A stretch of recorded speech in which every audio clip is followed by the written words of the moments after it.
Next gen நேர்களுக்கு அனைவருக்கும் வணக்கம். நான் உங்கள் ஸ்ரீஷுபம் விஜயகுமார். இன்றைக்கி பார்த்தீங்கன்னா மாசி மாத சிறப்பு பலாபலன்கள். மாசி மாதம் ஏன் பார்க்கணும்? பொதுவாக இந்த மாதத்தில் பார்த்திங்கன்னா 2 கிரகணங்கள் வருது. சூரிய கிரகணம், சந்திர கிரகணம். அதில் மாசி மகம் வேற வருகின்றன. இந்த காலகட்டத்தில் சங்கடகர சதுர்த்தி இது மாதிரி நிறைய பலன்கள் இருக்குது. குறிப்பாங்க வீழ்ந்தவன் எந்திரிக்க இந்த மாதம் இருக்குங்க. கிரகண காலகட்டத்தில் நிறைய விஷயங்கள் பார்த்திங்கன்னா வாழ்க்கையை திருப்பி போட்டவங்களுக்கு திருப்பி கொடுக்கின்ற மாதமாக இருக்குது.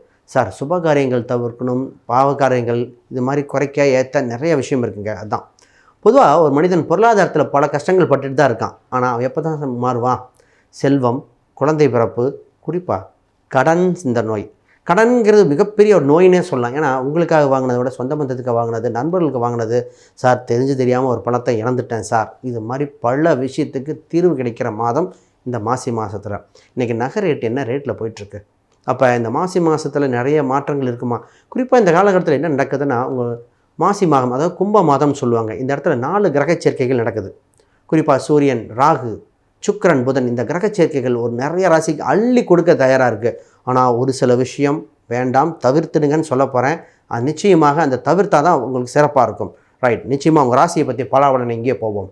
துலாம் ராசி அன்பர்களே, மாசி மாத பலாபலன்கள், கும்ப மாத பலன்னே சொல்லலாங்க. இந்த நேரத்தில் உங்களுக்கு நடக்கிற யோக பலன்கள் என்ன? சார் இந்த மாதத்தில் கிரகணம் வருதுங்க, சந்திர கிரகணம், சூரிய கிரகணம், மாசி மகம் வேறு வருது. இத்தனை காலகட்டத்திலையும் உங்களுக்கு ஒரு கோல் வச்சுற மாதிரி ஒரு சில பலன் இருக்குங்க. நிச்சயமாக செய்தே ஆகணும். ஒரு சில விஷயம் தவிர்க்கணும். அதை பற்றி தெளிவாக பார்த்துறோம். முதல்ல உங்களுக்கு திருமணம் சம்மந்தப்பட்டது தவற விடக்கூடாத காலகட்டம். உங்களுக்கு குருபலன் உண்டு. உங்கள் ராசிக்கு 7ஆம் இடத்தில் நாளில் இருக்கார். திருமணம் சம்மந்தப்பட்ட அமைப்பு பொற்கிஷமாக இருக்குங்க. அதாவது திருமணம் சம்மந்தப்பட்ட பேச்சுவார்த்தைகள் பேசுகிறது இந்த மாதிரிலாம் டக்குன்னு பண்ணிக்கணும். ஆனால் இதே ஒரு மாதத்தில் மார்ச், அதாவது பிப்ரவரி 7லேருந்து மார்ச் 3 வரைக்கும் பேச்சுவார்த்தை பேசணுமே தவிர உறுதி கொடுக்கக்கூடாது. என்னங்க அப்படின்னு சொல்கிறீங்க, இப்படின்னு சொல்கிறீங்க? நிச்சயமாக. ஏன்னா கிரகண மாதங்க. சூரிய கிரகணம், சந்திர கிரகணம் 2க்கும் இடைப்பட்டதில் முக்கிய திருமணம் சம்மந்தப்பட்ட பேச்சுவார்த்தைகள் தவிர்க்கணும். இந்த காலகட்டத்தில் பிப்ரவரி 20 நல்லது இருக்குது. நிறைய பேர் கல்யாணம் வச்சுருக்காங்க.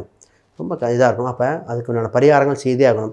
திருமணத்துக்கு பாருங்கள். திருமணம் பார்த்தாலே சார் லவ் மேரேஜா அரேஞ்ச் மேரேஜா, சொந்தத்தில் வருமா, ஏன் சார் இத்தனை நாள் தள்ளி போகுது, இவங்களுக்கு வெளியில் பார்க்கலாமா, உள்ளூரில் பார்க்கலாமா, வெளியூரில் பார்க்கலாமா, இல்லை வெளிநாட்டு வரன் தான் கொடுக்கணுமா, இதெல்லாம் இண்டிவிஜுவல் ஹாரோஸ்கோப் தகுந்த மாதிரி பார்க்கணும். இப்படி பார்த்தா தான் வரும். நட்சத்திர பொறுத்த மட்டும் பார்த்தாது. மற்ற கிரக அமைப்புகள் அனைத்தும் பார்த்தா தான் சிறப்பாக இருக்கும். உங்களுக்கு இந்த காலகட்டத்தில் திருமண வாய்ப்பு இந்த மாதத்துலேயே வந்திருக்கு. உறுதிப்படுத்திக்கோங்க. ரைட். இப்போ நிறைய பேர்த்துக்கு இந்த ராசிக்கு சார் வேலையில் மாறுதல் பண்ணலாமா, வேலையில் ரிஸ்க் எடுக்கலாமா, வேலையை விட்டு போகலாமா? பொதுவாக ஒன்று புரிஞ்சுக்கணும். உங்கள் ராசிக்கு 6ஆம் இடத்தில் சனி பகவான் இருக்கும்போது அங்கே சமநிலைப்படுத்துகிறார். இந்த நேரத்தில் உங்களுக்கு எதிரிகள் தொந்தரவு கொடுத்தவர்கள் விலகும் காலகட்டம். சார் வேலையில் ஒரு படிக்க வேண்டிய காலகட்டம். வேலையில் படிக்கணும். வேலையில் உங்கள் ஸ்கில்லை டெவலப் பண்ண வேண்டியது கொஞ்ச நாள் கரெக்டாக இருந்தால் உயர் பதவி உச்சத்துக்கு முடிச்சிடும். இப்போ வெளிநாட்டு வேலைக்கு நல்லாயிருக்கும், வெளி மாநில வேலைக்கு நல்லாயிருக்கும். ஆனால் உள்ளூரில் வேலை செய்பவர்கள் கவனமாக இருக்க வேண்டியது. வேலையை விட்டு போகிற அம்சம் குறைவாக இருப்பதால் வேலையில் கவனமாக இருங்க. இதே நேரத்தில் நிறைய பெண்களாக இருக்கிறவங்க ப்ரெக்னன்சிக்காக, ஆண்களாக இருக்கிறவங்க சின்ன ஹெல்த் இஷ்யூஸ்க்காக லீவ் எடுக்க வேண்டிய காலகட்டம். இப்போ புது வேலைக்கு போயிட்டு லீவ் எடுக்க முடியுமா? இதெல்லாம் பார்த்துட்டு பண்ணணும். பொதுவாக இந்த நேரத்தில் ஹெல்த்தை பார்த்துக்க வேண்டிய காலகட்டம். பொதுவாக மனசு குழப்பங்கள் தாங்க இந்த ராசிக்கு. சார் ஒன்று மாற்றி ஒன்று குழப்பம் கொடுத்துருது. சார் இருக்கா இல்லையா, ஏன் எங்களுக்கு மனக்குழப்பம், இது செய்வனையாக இருக்குமோ, திருஷ்டி தோஷமாக இருக்குமோ, எல்லாமே இருக்குது சார். ஒரு டல்லாகவே ஃபீல் பண்ணுறோம். இது என்னென்னு தெரியல, எங்களுக்கு மனசு ஒரு பதட்டமாக இருக்கிற மாதிரி இருக்குது. இது மாதிரி ஒரு சில தோணிக்கிட்டே இருக்குது. இதில் நிறைய பேர்த்துக்கு பார்த்திங்கன்னா சார் சந்திரனோட எஃபெக்ட், சந்திரனுக்கு திரிகோணத்தில் ராகு இருப்பதால் அந்த எஃபெக்ட் சொல்லலாம். ஒரு சில திருஷ்டி தோஷமும் இருக்கிற காலகட்டம். அப்போ உங்கள் வளர்ச்சியோ உங்கள் புகழ் சம்மந்தப்பட்டதோ வெளியே தெரியப்படுத்த வேண்டாம். ஆல்ரெடி அடி மேலே அடி வாங்கி இப்போ தான் எந்திரிச்சு மேலே வரோம், அதுக்குள்ளே மீண்டுமா அப்படின்னு தோணுகிற காலகட்டம்.